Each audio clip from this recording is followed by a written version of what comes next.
surging up from the depths of the sea on a tidal wave of terror to wreak vengeance on mankind. A gigantic beast, cavalcade of electrifying horror. I first start out with designing the Kong figure, in designing all the parts and kind of what they're going to look like and how they're going to kind of connect, and imagining with building them in cardboard. The first thing I start with is the main body of Kong, which is a very simple square rectangular shape.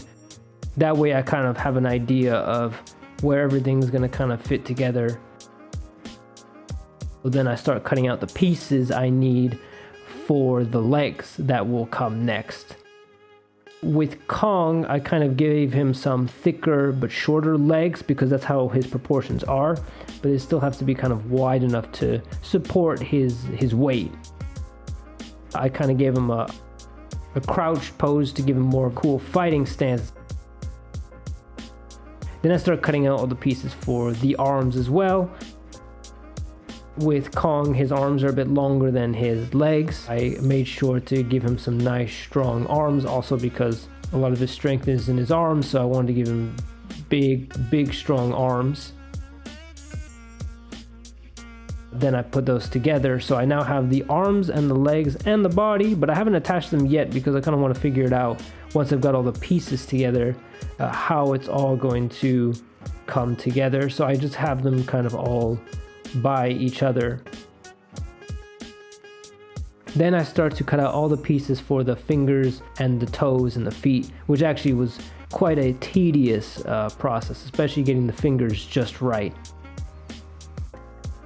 Now I've got the fingers and toes on him, gave him a closed fist for one arm and then an open kind of hand for the other arm so that he could hold the axe.